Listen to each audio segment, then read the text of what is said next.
Assalamualaikum warahmatullahi wabarakatuh.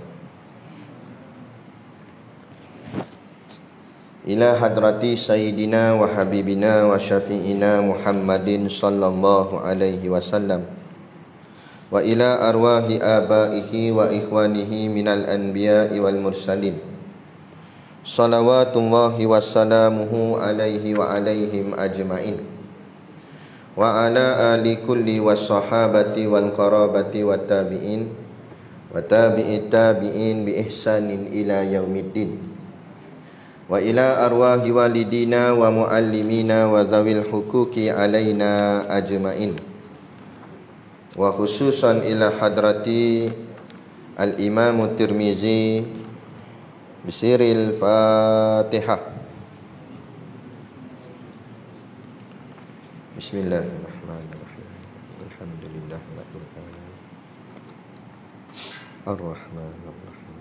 Maliki yaumiddin. Iyyaka na'budu wa iyyaka nasta'in. Ihdinas siratal mustaqim. Siratal ladzina an'amta 'alaihim ghairil maghdubi 'alaihim waladdallin. Bismillahirrahmanirrahim. Kumulai kitab ini dengan nama Allah yang amat murah lagi amat mengasihani akan hamba-Nya yang mukmin di dalam negeri akhirat. Alhamdulillahil mannani ala ibadihi bi ni'amin la tuhsa. Segala puji bagi Allah yang memberi atas hamba-Nya dengan beberapa nikmat Allah yang tiada terhingga. Wassalatu wassalamu ala man usriya bihi minal masjidil harami ilal masjidil aqsa. Dan rahmat Allah dan salamnya atas mereka yang dijalankan pada malam dengan dia daripada Masjidil Haram kepada Masjidil Aqsa. Wa ala alihi wa ashabihi zawil fadailil lati la tustaqsa. Dan atas segala keluarganya dan segala sahabatnya yang mempunyai beberapa kelebihan yang tiada dapat dihingga. Subhanaka la ilma lana illa ma 'allamtana innaka antal alimul hakim. Maha suci Engkau ya Allah, kami tidak mempunyai pengetahuan melainkan apa yang Engkau ajarkan kepada kami. Sesungguhnya Engkau Maha mengetahui lagi Maha bijaksana. Rabbi syrahli sadari. Wahai Tuhanku, lapangkanlah bagiku dadaku, wa yassirli amri, dan mudahkanlah bagiku tugasku, wahlul 'uqdatam min lisani, dan lepaskanlah simpulan dari lidahku, yafqahu qawli, supaya mereka faham perkataanku. Wala haula wala quwwata illa billahil aliyil azim. Dan tiada daya meninggalkan maksiat dan tiada kuasa untuk berbuat taat melainkan dengan pertolongan Allah yang maha tinggi lagi maha agung. Amma ba'd. Alhamdulillah, kita sama-sama panjatkan syukur kehadiratillah subhanahu wa ta'ala yang dengan limpah dan kurnianya diizin oleh Allah subhanahu wa ta'ala pada kita pada malam ini dapat sama-sama kita meneruskan lagi pengajian kitab kita, iaitulah Syama'il Muhammadiyah, yakni kitab yang memperincikan tentang kepribadian baginda Nabi Muhammad sallallahu alaihi wasallam, supaya apabila kita mempelajarinya dia akan menimbulkan buah-buah kecintaan kita kepada baginda Nabi sallallahu alaihi wasallam.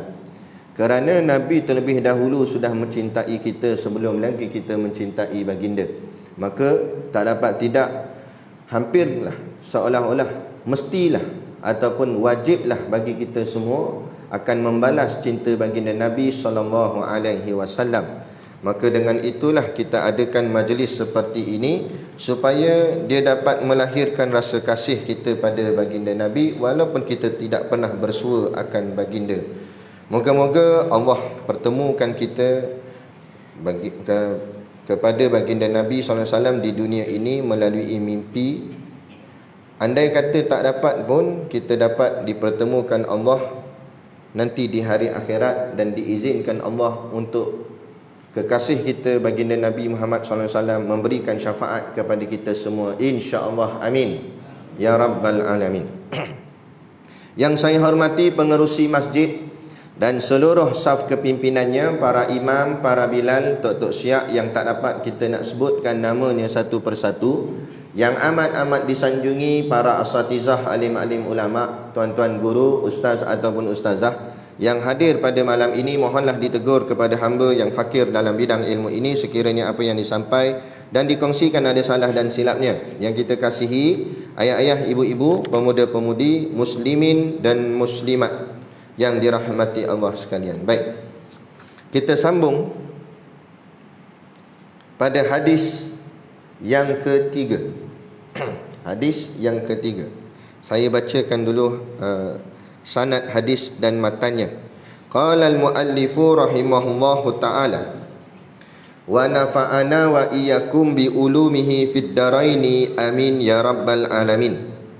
Kata pengarang kitab Imam At-Tirmizi, haddatsana Muhammad bin Basharin yakni al-Abdiyah qala haddatsana Muhammad bin Ja'farin qala haddatsana Syu'bah an Abi Ishaq qala sami'tul Bara' bin Azib radhiyallahu anhuma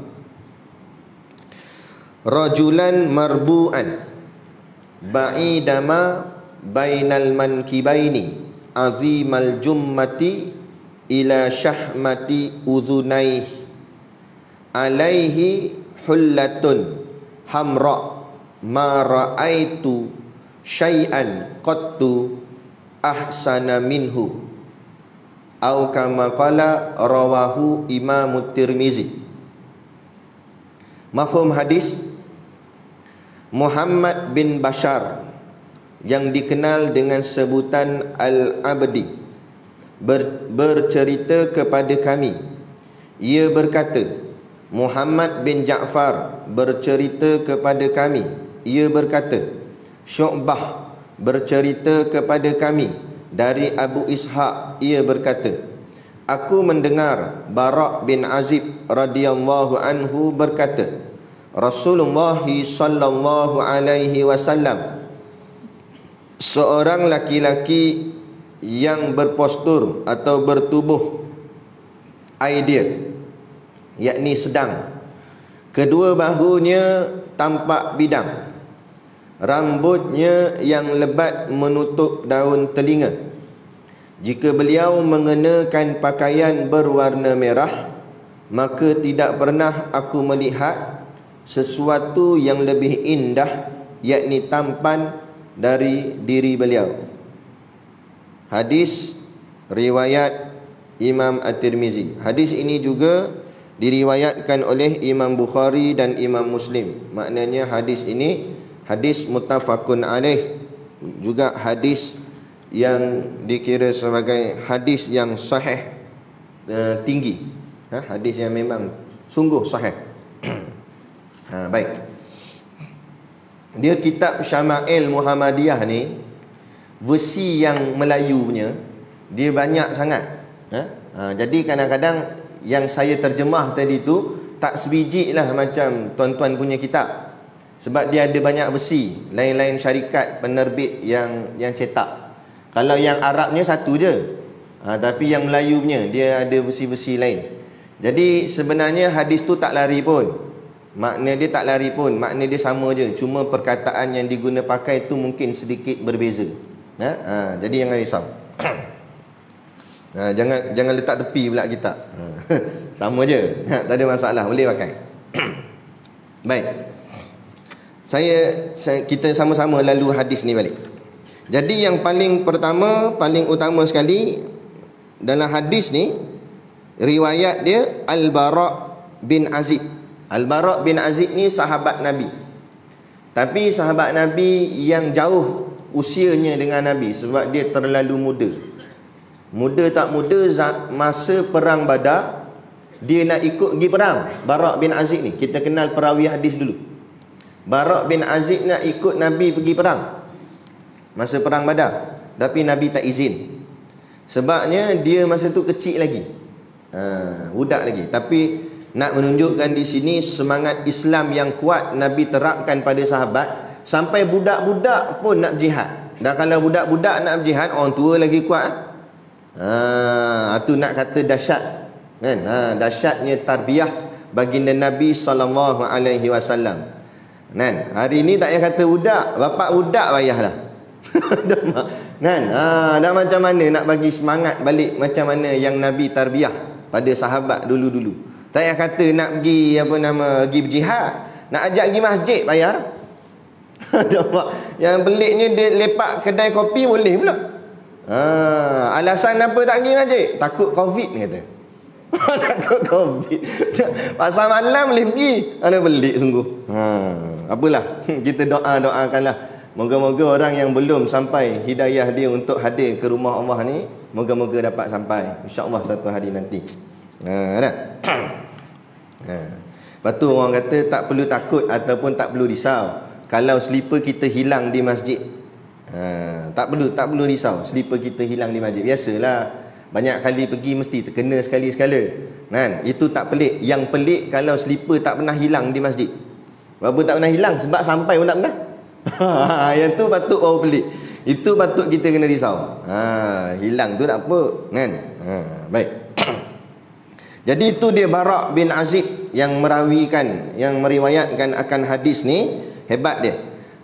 Tetapi walaupun dia tak dapat pergi perang Badar masa tu, tapi lepas tu bila dia dah besar sikit, hampir 15 kali peperangan dia terlibat. Kita dengar macam biasa, 15 je. Sekali nak pergi tu nyawa. Sekali pergi jihad, pergi perang tu nyawa. Belum tentu balik hidup. Kalau balik hidup pun belum tentu cukup anggota. Silat-silat tinggal tangan kat sana. Silat-silat putus telinga. Tapi hebat dia, 15 peperangan dia terlibat. Kan? Kita berapa kali? Tak ada langsung. Kan? Jadi makna kata itulah jauh dahsyatnya amalan mereka. Sebab itulah Allah kurniakan mereka yang mati syahid ni satu ganjaran yang sangat besar. Kerana itulah amalan yang sangat dahsyat. Kerana amalan itulah yang sanggup mengorbankan segala bentuk nyawa dan jiwa raga mereka untuk demi Islam. Kita hari ni orang cakap apa, kita dermalah duit kita banyak mana pun tak sebanding dengan para sahabat yang keluar pergi berjihad, pergi berperang. Kita bubuh RM10 pun tak standing dengan nyawa lagi. Buh 100 tak standing lagi. Buh 1000 tak standing lagi. Tak payah kata buh 1000, buh ngangkat kad bank terus masuk dalam. Tak standing lagi dengan orang yang berjuang untuk menegakkan agama Allah dengan mempertaruhkan nyawa dan jasadnya demi agama Allah, demi Islam. Itu sebab tu tinggi pengorbanan jihad. Jadi zaman kita hari ni, lebih-lebih lagi khususnya di Malaysia lah, kita tak ada yang dipanggil sebagai jihad qital, jihad bunuh. Nu tak ada, jihad angkat senjata tu tak ada lagi. Bukanlah kita minta, tapi belum berlaku. Tapi mungkin bila-bila kita tak tahu. Tapi jadi sekarang ni bukan maksud boleh duduk diam je, tak, kena jihad jugalah. Tapi jihad dalam bentuk jihad ekonomi. Tu sekarang dah mula slow dah bunyi BMF ni. Kita nak bangkitkan balik BMF ni. Ini jihad ekonomi tetap diteruskan. Dan orang cakap apa, bersungguh-sungguh kita buat. Kan? Tu ada satu sahabat-sahabat saya daripada golongan PPIM, dia pertubuhkan Kopim. Boleh layari laman web. Balik nanti ni buka internet. Jangan sekarang nak kuliah. Balik nanti buka www.kopim, Koppim. Ni depa mensasarkan nak dapat ni, kita masuk saham dalam tu. Kita bagilah. Dia kata RM100 seorang. Jadi dapat share ramai-ramai ni, depa akan buka. Sekarang dah ada dah di Putrajaya, di Cyberjaya. Dah buka dah shopping mall milik penuh orang Islam semata-mata. Iaitu yang kita panggil sebagai Malakat Mall. Ada dah di ni, cadang ni dengan kata nak buat di Ipoh untuk cawangan di Perak. Moga-moga lagi banyak kita dapat bantu, akan ada di tempat kita masing-masing. Dan jadi dapat kita membeli dan berurus muamalat kita hanya kepada berleganya dalam orang Islam sendiri, maka yang menguntungkan Islam itu sendiri, insya-Allah. Jadi itu jihad yang kita boleh buat setakat ni lah. Walaupun kita tak angkat pedang, kita angkat duit. Lepas tu kita bagi bubuh. Sagi ada juga ni Malakat Mall, tapi version kecil punya lah. Ada jual telur masin. Tu Malakat Mall. Bukan mall lah tu. Baik. Mana dah tadi? Sini. Jadi ini dia perawi yang bernama Bara' bin Azib. Hebat ni sahabat Nabi ni. Kemudian apa yang dia riwayatkan daripada hadis? Dia kata rajulan marbu'an. Dia kata kana Rasulullah sallallahu alaihi wasallam rajulan marbu'an. Makna kana Rasulullah sallallahu alaihi wasallam rajulan marbu'an tu, kana tu adalah Rasulullah sallallahu alaihi wasallam itu rajulan, seorang laki-laki, marbu'an. Apa tu marbu'an? Marbu'an ni adalah maknanya tubuhnya itu kemah, elok, cantik, lengkap, macam tu. Maknanya macam yang kita baca hadis sebelum-sebelum ni lah. Laisa bitawilil ba'in wala bil qasiri, yang tu. Maknanya tak terlampau tinggi dan tak terlampau rendah. Tapi singkatan perkataan dia dipanggil marbu'an. Jadi marbu'an itulah makna dia. Kalau kita patah balik sikit, kita tengok hadis yang kedua dulu, dia ada tulis kana Rasulullah sallallahu alaihi wasallam rab'atan. Jadi kata ulama, marbu'an dengan rab'atan tu sama. Ya, kata ulama, marbu'an dengan rab'atan tu makna sama. Maknanya tubuh Nabi tu sedang, yakni sederhana. Tak terlampau tinggi dan tak terlampau pendek, tak terlampau gemuk dan tak terlampau kurus. Itu maksudnya marbu'an ataupun rab'atan, yakni makna kata sedang atau sederhana. Jadi hadis ni dia berulang-ulang dia punya makna. Daripada hadis yang pertama dulu kita belajar pun asyik ulang yang tu jugalah. Ini nak menunjukkan ketepatan. Bila satu benda tu diulang lagi, maknanya ianya benar-benar sahih. Maknanya betul-betul tepat. Maknanya begitu. Baik, jadi dapat disimpulkan daripada hadis-hadis sebelum ni sampailah membawa kepada hadis yang ketiga ni. Maka ulama menyimpulkan bahawa badan Nabi itu sederhana. Yang dimaksudkan sederhana itu tinggi, tetapi bukan terlalu tinggi. Kerana orang yang cantik badannya takkan pendek, maka mesti tinggi baru nampak cantik. Tapi terlampau tinggi pun tak cantik juga. Maka badan Nabi itu tinggi tapi tidak terlalu tinggi dan tidaklah pendek. Itu maksud dia. Dan sehingga kan menjadi mukjizat kepada baginda Nabi SAW. Apabila Nabi berdiri dengan siapa-siapa pun, maka akan nampak kelihatan Nabi lebih tinggi daripada orang lain. Itu sebagai satu bentuk mukjizat. Tak payah pelik lah macam mana, nama pun mukjizat. Ada. Baik. Jadi itu berkenaan dengan rajulan marbu'an. Baik, kemudiannya kita tengok pada kalimah seterusnya.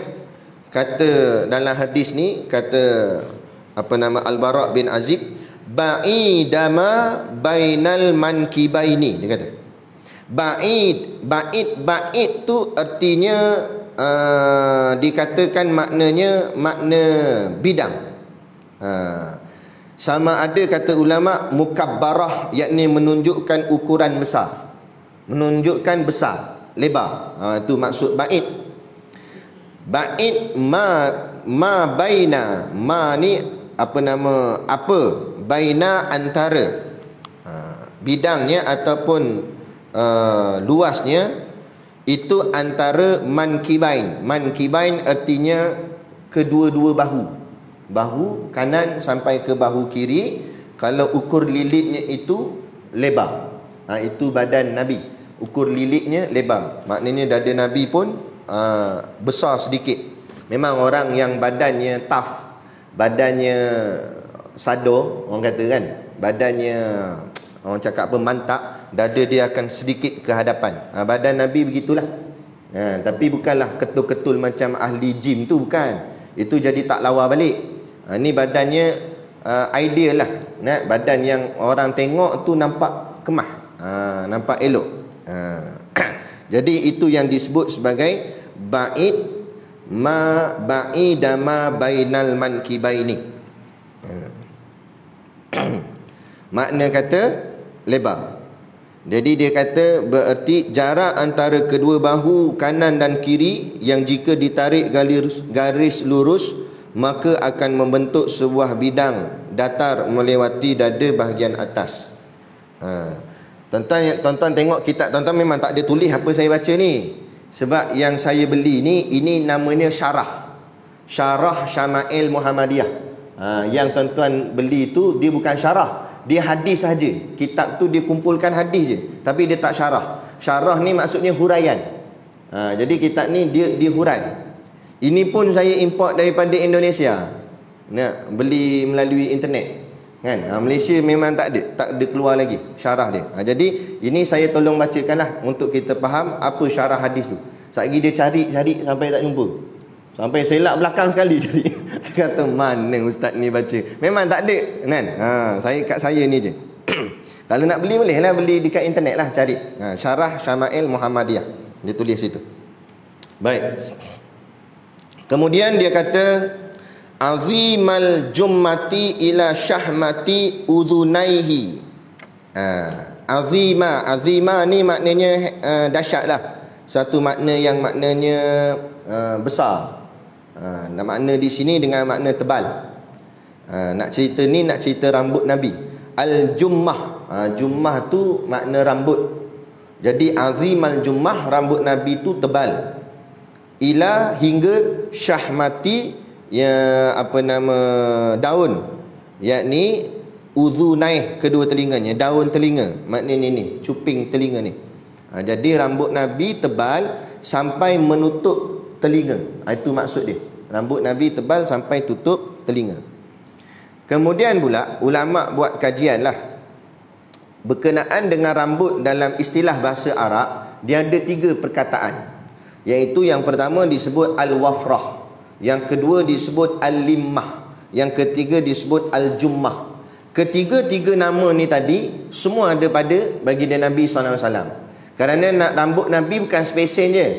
Kadang-kadang Nabi ubah-ubah dia cara rambut Nabi tu. Kadang-kadang rambut Nabi itu al-wafrah, kata ulama. Apa maksud al-wafrah? Rambut samping yang memanjang hingga menutup daun telinga bahagian bawah. Di mana pada para wanita digunakan untuk memasang anting-anting. Maknanya rambut tu tutup sampai ni, cuping telinga ni tertutup, tapi tak lebih, tertutup sahaja rambut Nabi tu, maknanya panjang.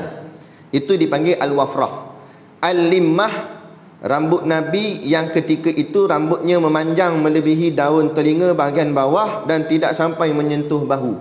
Limmah ni rambut tu lebih daripada cuping telinga tapi tak sampai bahu, maknanya tengah-tengah. Itu dipanggil al-limmah. Ini pun gaya rambut Nabi. Yang ketiga al-jummah, rambut yang panjang melebihi daun telinga hingga menyentuh bahu. Rambut Nabi lebih daripada had telinga ni sampai kena bahu. Itu dipanggil al-jummah. Jadi ada 3 style rambut Nabi, iaitu satu tutup telinga je, iaitu al-wafrah. Yang kedua lebih tutup telinga tapi tak kena bahu, al-limmah. Yang ketiga sampai kena bahu, itu namanya al-jummah. Jadi siapa yang nak ikut sunnah Nabi dalam masalah rambut, bolehlah buat begitu. Rambut panjang ni maknanya sama ada al-wafrah, al-limmah atau al-jummah. Tapi ingat pesanan ulama, siapa-siapa orang lelaki yang nak menyimpan rambut panjang, jangan sampai kelihatan seperti perempuan. Maka di situ baru boleh jadi haram. Sebab dah jadi menyerupai perempuan. Maka bila orang tanya ulama atau orang tanya tok guru, habis tu macam mana?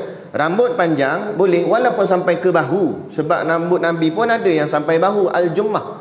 Jadi macam mana nak buat? Sebab tu ulama kata kalau boleh jangan tinggal kopiah ataupun serban, barulah nampak kelakiannya. Ini bocekak, lagi nampak macam perempuan. Nasib baik tak ada reben. Nampak? Nah, orang pun piwik dari belakang. Piwik. Toleh-toleh tu dia misai, tanduk kebau misai. Nampak ludah terus kawan tu kan. Jadi nampak macam perempuan tak maulah. Biar nampak laki tu rambut panjang boleh lagi sebab ianya ada sunnah Nabi, tapi jangan lebih-lebih. Jangan sampai panjang sampai lebih-lebih daripada bahu. Sebab rambut Nabi pun panjangnya takat bahu paling panjang yang dipanggil sebagai al-jummah. Boleh lepas ni kan. Tapi budak sekolah janganlah. Satgi dia bagi alasan lah kat cikgu. Hei, sunnah cikgu, al-jummah dia kata. Oh, mula ada cikgu. Tengok siapa ajar ni? Aku juga yang kena lagi. Sekolah tak maulah, sekolah dia ada peraturan dia kan. Kita nak bagi nampak kemas gitu kan. Lain lah yang dah habis sekolah tak apalah. Baik. Dan kemudiannya dalam hadis ni lagi Nabi sebut Al-Bara' bin Azib sebut alaihi hullatun hamra. Alaihi hullatun hamra. Alaihi ke atasnya hullatun, hullah nama pakaian, sejenis pakaian, hamra merah. Makna kata Nabi antara kesukaan pakaian Nabi berwarna merah. Hullah berwarna merah. Hullah ni apa dia? Hullah ni gabungan dua kain. Dua jenis kain. Satu kain sarung dipanggil izar dalam bahasa Arab. Macam kita pakai kain plekat gitu. Cumanya tidak berjahit. Dia macam kain ihram. Kan? Dia lilit, lepas tu ikat. Itu dipanggil izar. Kan? Satu lagi kain yang diletak di atas bahu. Macam ihram jugalah, disangkut atas bahu. Kain tu dipanggil ridak ataupun selendang dalam bahasa Melayu kita sebut. Sebab tu kadang-kadang kalau kita perasan macam kain ni kan, ustaz-ustaz ke ataupun para habaib dia suka sangkut atas bahu kain. Itu dipanggil ridak. Tu kain ridak. Dan sangkut atas bahu tu bukan saja-saja sangkut tu. Sunnah, boleh pahala, sangkut saja boleh pahala. Ada boleh buat. Tak ada kain ni, ambil kain tuala good morning boleh. Tapi nampak pelik je lah nak sangkut atas bahu. Orang tanya apa ni? Ridak. Ridak ni bukan mesti kain tu mesti datang daripada tanah Arab. Tak, asal kain kita niatkan nak contohi Nabi. Sebab Nabi suka buat begitu. Kita pun contohi, jadi sunnah. Ada. Jadi sunnah buh atas kepala bahu. Ada. Dan kain ridak ni banyak kelebihan. Ya nak? Kita nak lap muka ke ada kita apa ke boleh sapu. Ada kain. Ataupun kita nak semayang ni kan jenuh nak kena bawa tikar sejadah ni. Nak pakai kain ridak betul. Lepas tu sangkut atas bahu. Aduh, sunnah pun dapat, kelebihan macam-macam pun dapat. Kan? Tu kain ridak nama dia. Sunnah Nabi. Boleh. Jadi itu dia. Jadi gabungan dua kain ni, ridak dan juga izar, maka dua-dua tu dipanggil hullah dalam bahasa Arab. Jadi ada ketika Nabi pakai dua-dua kain ni dengan berwarna merah. Warnanya merah. Kain sarung tu merah, kain ridak Nabi pun berwarna merah. Dalam hadis ni sebut kata Al-Bara' bin Azib. Kemudian lagi dia kata ma ra'aitu syai'an qattu sebelum tu. Sebelum kita terlepas. Kemudian pula dalam syarah ni dia ada sebut tentang larangan Nabi memakai pakaian warna merah. Jadi macam mana ni? Nampak macam bertembung. Hadis ni Nabi kata hadis ni Al-Bara' kata Nabi suka pakai merah. Kan? Selendang merah, kain merah. Ada dalam hadis yang lain pun riwayatnya orang yang sama, Bara' bin Azib juga. Hadisnya berbunyi nahana sallallahu alaihi wasallam an-nabiyyu anil mayathiril humri. Dia kata Nabi sallallahu alaihi wasallam melarang kami mengenakan pakaian berwarna merah. Orang yang datang pakai baju merah hari ni semua salah lah. Tak apa, kita dengar dulu hujah dia, huraian dia. Jadi Nabi melarang. Larangan ini ke atas orang laki-laki, bukan perempuan. Perempuan tak ada masalah.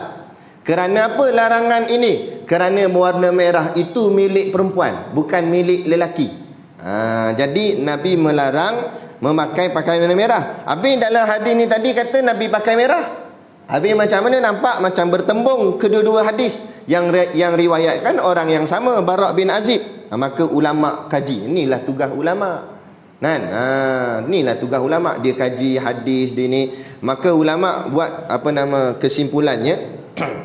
Maka ulama mengatakan bahawa, dia kata sebagian ulama mengambil kesimpulan dengan menggabungkan kedua-dua hadis tersebut dan menyatakan bahawa larangan yang ada dalam hadis lain dan bersumber dari Bara' bin Azib itu merupakan larangan memakai kain berwarna merah menyala. Warna merah terang itu yang dilarang. Warna merah gelap, orang panggil merah apa? Merah hati merah gelap. Merah gelap tak apa. Ada pun yang dilarang ni merah terang. Merah traffic light tu. Dari jauh nampak dah dia. Terang sangat warna merah dia tu. Yang tu dilarang oleh baginda Nabi SAW. Kemudian pula bersyarat. Merah terang tu macam mana pula? Namun jika warna merahnya, dia kata, dipadukan dengan warna lain, maknanya disulam dengan warna lain, warna tu seperti putih, hitam atau warna lain, maka hal ini tidak dilarang oleh Rasulullah SAW. Kalau warna merah tadi ada warna lain pada baju tu, bukan merah saja, dia ada warna hitam ke campur pada baju tu, ada warna putih ke, tak kira lah, warna lain lah, maka warna merah tadi tidak dilarang. Sebab saya sendiri pun ada jubah warna merah. Jubah tu warna merah, tapi dekat dia punya butang ni warna hitam. Tu boleh. Itu dibenarkan oleh baginda Nabi SAW. Adapun warna merah ni semua, butang-butang semua merah. Semua merah, merah tu pula terang. Yang tu dilarang. Tapi kalau semua merah tapi tak terang, tak dilarang. Tapi kalau semua merah terang tapi ada warna lain pun tak dilarang. Yang dilarang satu je, faham betul? Warna merah semua dan terang baru larang. Bagi lelaki, perempuan tak apa. Ada. Sebab itu dikira sebagai hiasan wanita. Warna merah ni warna wanita. Ada. Gitu. Jadi bolehlah, tak ada masalah. Jadi kena ada dengan warna lain. Kerana Rasulullah sendiri pun pada ketika ini dalam hadis yang kita baca tadi ni, Nabi pakai merah tu sebenarnya bukan merah semua. Sebab tu disebut dua kain saja yang merah, yakni kain ridak Nabi dan kain izar Nabi. Jadi mungkin ada baju lain yang Nabi pakai pada ketika tu. Jadi bukan merah semua. Jadi ini tugas ulama lah, yang menggabungkan hadis supaya tak nampak tanakut. Ini panggil istilah bahasa Arab, supaya tak nampak percanggahan antara satu hadis dengan satu hadis. Sebab dua-duanya sahih. Baik. Kemudian yang akhir, kata Al-Bara' bin Azib lagi, ma ra'aitu syai'an qattu ahsana minhu. Dia kata ma ni makna tidak. Ma ni ada banyak makna. Ada makna kadang-kadang makna apakah. Ada kadang-kadang maknanya makna suatu benda, ada kadang-kadang maknanya makna tidak. Betul, dia kena tengok pada ayat. Tapi ma di sini dengan makna penafian, yakni tidak. Dan tidak, dia kata ra'aitu, ra'a, asal kataan ra'a artinya melihat. Ra'aitu, aku melihat. Ma ra'aitu, aku tidak pernah melihat. Maksudnya begitu. Syai'an, sesuatu. Qattu artinya yang terlebih. Ahsana, yang terlebih baik ataupun terlebih indah ataupun terlebih elok. Minhu, min daripada hu-nya, daripadanya Nabi SAW. Mana kata Al-Bara' bin Azib kata, aku tak pernah tengok sesuatu yang lebih elok daripada baginda Nabi SAW. Lebih indah, lebih cantik, lebih apalah daripada baginda Nabi SAW. Apabila ketika itu Nabi pakai berwarna merah jubahnya ataupun hullahnya. Gitu. Kemudian ulama kaji hadis ni. Ni ulama ni dahsyat. Tu nama ulama. Dia tengok setiap perkataan. Maka ulama tengok perkataan yang diguna pakai oleh Al-Bara' bin Azib. Dia kata ma ra'aitu syai'an.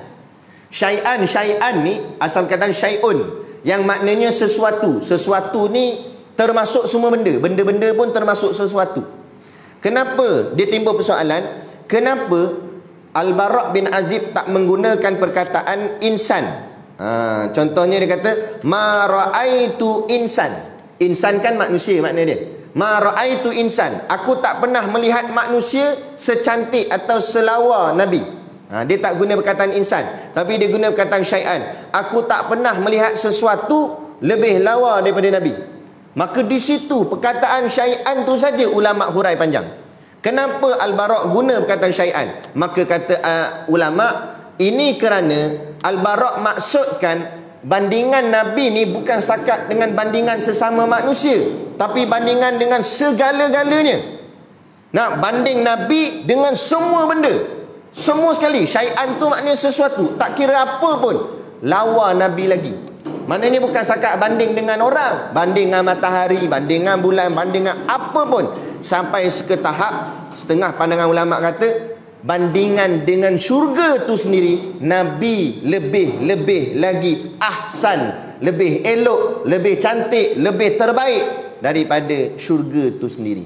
Suatu sahabat bila dapat berita boleh masuk syurga, belum lagi betul-betul menggembirakan mereka. Tak habis gembira lagi. Tak habis sonok, cuma senyum sikit gitulah. Kemudian Nabi tanya, kenapa macam tak gembira sangat je bila dapat berita dapat masuk syurga? Sahabat ni pun tanya, ya Rasulullah, adakah nanti di dalam syurga itu aku akan bersama dengan engkau? Sahabat ni tanya. Maka Nabi jawab, Nabi kata, anta ma'a man ahbabta. Kamu akan bersama dengan orang yang kamu sayang, orang yang kamu cinta, orang yang kamu kasih. Maknanya, kalau akulah orang yang paling engkau kasih, maka engkau akan bersama denganku dalam syurga. Baru melompat sahabat ni, sonok. Oh, sonok. Nak ceritanya, walau dah dapat dah masuk syurga, sahabat ni dapat. Yang bagi tahu ni Nabi. Takkan Nabi bohong. Nabi bagi tahu dapat masuk syurga. Sonok lah patutnya kita nak. Tapi sahabat ni belum puas lagi, melainkan dalam syurga tu ada bersamanya Rasulullah SAW. Barulah sahabat ni sangat-sangat gembira. Seolah-olah nak menyatakan bahawa tidak ada kepuasan, tidak ada orang cakap apa, keseronokan yang lebih melainkan dapat duduk bersama dengan baginda Nabi Muhammad SAW. Sebab tu kita doalah banyak-banyak, selawat banyak-banyak ke atas Nabi. Moga-moga kita dapat bertemu Nabi. Macam kita baca awal kuliah tadi, dapat bertemu di dunia melalui mimpi. Kalau tak pun dapat bertemu nanti di hari akhirat, dapat lihat wajah Nabi, dapat duduk dengan Nabi dalam syurga, kan? Adalah dia kata, tak apalah Ustaz, tak dapat pun dengan Nabi dapat syurga jadi dah lah tu. Tingkat 1 tak apa dah, dia kata. Memanglah sekarang cakap gitu, kan? Nanti dah jadi sungguh. Syurga ni ada 7 tingkat, kan? Syurga dengan Nabi-Nabi ni atas sekali, penthouse, paling tinggi sekali, kan? Syurga paling biasa-biasa tingkat 1. Dia kata dapat tingkat 1 pun tak apa kak. Tingkat 1 ni selalu dekat dengan guard, betul tak? Kalau rumah flat apa apartment kan, dekat dengan guard. Tingkat 1 mana nampak sangat pemandangan jadi cantik, duduk bawah je. Padahal memang dah syurga dah tu. Nak masuk dah dalam syurga. Orang dalam syurga tu nanti sendiri pun, kalau dia dapat syurga tingkat 1, dia masih cemburu dengan orang lain yang dapat syurga tingkat atas dia. Lagi dia masuk tingkat 1, dia tengok, hang duduk atas kawan dia, sama-sama kuliah ni. Kata, hang bukan ni Al-Muhajirin juga, langkap. Nampak? Apa hang atas ni? Kawan dia kata, dulu aku beli telur masin ustaz, kata. Aku tolong sekolah agama tu lebih sikit. Apa? Pani laku ni telur masin ni. Nak ceritanya begitu. Maknanya kita ni fastabiqul khairat, berlumba-lumbalah buat kebaikan. Jangan rasa cukup dah kebaikan kita buat. Nak lagi. Apa kita buat hari ni tak puas lagi. Mungkin hari ni kita dah, orang cakap apa, okey dah boleh datang masjid, dah semayang jemaah. Jangan rasa okey dengan setakat semayang jemaah di masjid. Cuba pula pulun atau belajar semayang sunat pula. Datang awal semayang sunat dulu, gini. Dah boleh semayang sunat di masjid pula, cuba lagi pula, kan? baca Quran di masjid ke apa ke, biar ada peningkatan amal tu bertambah. Tak banyak pun tak apa, tapi tambah sikit-sikit. Nasi pun tambah kot kat pinggan, takkan amal tak boleh nak tambah. Kan? Orang tak suruh senduk pun senduk, kan? Sampai tak ingat orang belakang. Bahagian makan. Bahagian ibadat, dah tu dia kata cukup tu. Kan? Baik. Jadi kita tambah-tambahkan amal kebaikan. Moga-moga kita semua yang hadir pada malam ni ataupun yang belum hadir dapat kita duduk bersama dengan baginda kekasih kita Nabi Muhammad SAW di dalam syurga bersama dengan beliau, insya-Allah. Jadi cukup sekadar tu yang dapat kita kongsikan. Cumanya kita nak ambil ibrah lah, teladan daripada hadis ni. Ini nak menunjukkan bahawa hebatnya sahabat Nabi yang bernama Al-Bara' bin Azib ni, sebab dia memandang kecantikan Nabi sehingga dia kata tak ada satu pun yang lebih hebat, lebih lawa daripada Nabi Muhammad tu sendiri. Bermakna itu menunjukkan hatinya terlampau cinta. Kita begitu kan, sebab tu orang dulu-dulu kata cinta itu buta. Sebenarnya ni bukan kata jiwang ni, kita salah guna ayat ni. Sebenarnya ini kata-kata ahli sufi, wali-wali Allah punya perkataan yang maksudnya sangat dahsyat. Dia kata cinta itu buta. Buta tu dalam bahasa Melayu, dalam bahasa istilah tasawuf dipanggil fana. Bila seseorang sudah mencintai, dia fana. Fana ni maknanya tak nampak dah yang lain. Macam orang berkasih, lelaki perempuan dia berkasih. I. Walau dia dating tu, sebab kata tak boleh dating kat ni taman-taman nanti bahaya. Jadi dating kat tempat orang ramai. Dia pun dating kat pasar malam, tempat orang jual ikan, sebelah jual ikan, sebelah jual daging. Dia duduk tengah-tengah tu. Awak dia tanya, awak I lah apa semua. Awak sihat? Padahal bising tu dia rendah keliling tu. Sekilo, mai beli. Tapi dia fana. Fana ni maksud dia tak hirau dah. Bising macam mana pun dia kata, you macam kita berdua je dalam dunia ni. Padahal ramai orang tu keliling tu. Yang bawa troli lah apa semua dengan bau hanyir. Tak ada apa. Dia kata, indahnya kita hidup. Itu dipanggil fana. Bila dah terlampau kasih, tak nampak dah yang lain. Gitu tak? Orang yang terlampau kasih pada Allah dan Rasulnya, fana dunia ni. Dia tak hirau dah pasal dunia ni. Yang dipikir Allah dan Nabiku, Allah dan Nabiku, Allah dan Nabiku. Sebab itulah ulama buat perkataan. Dia kata al-mautu al-mautu jisrun yuwasilul habib ilal habib. Maksudnya mati itu jambatan dan kekasih bertemu kekasih. Siapa kasih? Kalau dia kasih Allah dan Rasul, maka kematian itulah ibarat seperti titian, jambatan untuk pertemuan kasihnya dengan kasihnya. Sebab tu kadang-kadang ada setengah orang nampak dia dah, bukan dia nak mati, tapi dia dah prepare untuk mati. Dia dah bersiap sedia. Bila-bila masa pun kalau Allah ambil nyawa dia dah siap sedia. Sebab memang inilah saat-saat yang dia tunggu untuk bertemu dengan kekasih hatinya. Tapi orang yang tak ada benda ni, dia akan jadi hubbud dunya wa karahiyatul maut, cinta dunia dan benci kepada kematian. Takut sangat nak ni dengar mati ni, takut sangat. Gigi hospital, nak doktor panggil ni sini, ni Ahmad, nama Ahmad contoh. Kan? Doktor pun kata, Allah, cik panggillah anak beranak ya. Dengar gitu dah pelik dah. Panggillah sanak saudara.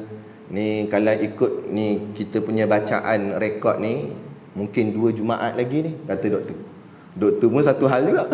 Jujur sangat. Kawan tu menung panjang, menung. Balik makan pun tak lalu. Senyap. Tiba-tiba pihak hospital telefon balik. Cik Mat ni ya? Ya saya. Cik Mat boleh datang hospital balik tak?